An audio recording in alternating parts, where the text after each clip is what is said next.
natin kung ang product ng iniinom natin ay hindi fake. Number one, hanapin po natin kung ito po, ang nakalagay sa bote is ito po ay approved ng FDA, ng Food and Drugs. Kasi once ito po ay approved, ibig sabihin ito po ay good.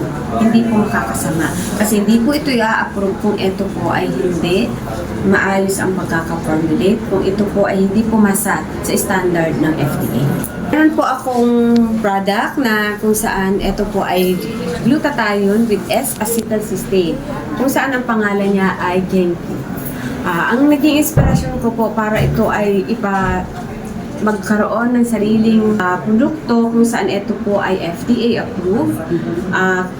Dahil meron nga po akong beauty lounge, syempre po kapartner nito ang pag-inom ng mga gluta ng orals tulad ng gluta. So naisip ko po na magpa-formulate po ako ng sarili ko since in demand plus kapartner po ng business sa pagpapaganda. So that's why naisip ko na magkaroon ng sarili. Ito po ay pinag-aralan.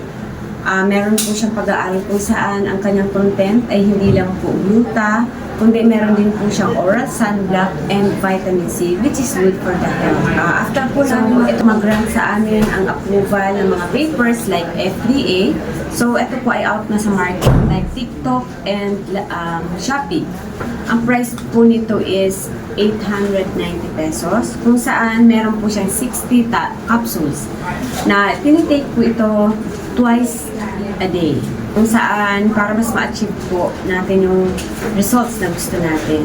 Ang benefits po nito is meron siyang vitamin C, which is good for the health. Meron po siyang oral sunblock, kung saan hindi na natin kailangan magpahid sa face ng sunblock kasi meron na tayong tinitake orally. So we see to it na ito po ay good sa health, kaya po dumaan po tayo sa talagang proseso kung saan para po tayo makapaglabas ng isang produkto, kailangan po itong ipa-approve sa Food and Drugs. So, tayo po sa mga gumagamit ng mga product, syempre, pag-iingat pa rin. Kahit po tayo ay umiinom ng mga products na para sa pagpaganda ng ating mga balat, syempre, kailangan natin itong samahan ng pag-iingat sa ating sarili tulad ng huwag tayo mag-expose sa sunlight ng direct exposure kung saan doon kasi tayo makakakuha ng kung ano-ano sakit sa balat. So, ingatan po natin ang ating mga kalusugan sa pamamagitan ng pag-iingat. Sa mga consumers po na gustong maka-experience or ma-try ang aming Genki Gluta, pwede po kayong pumunta dito, meron din po kami dito, pero sa online po, meron din po matatagpuan nyo ito sa TikTok and sa Shopee po.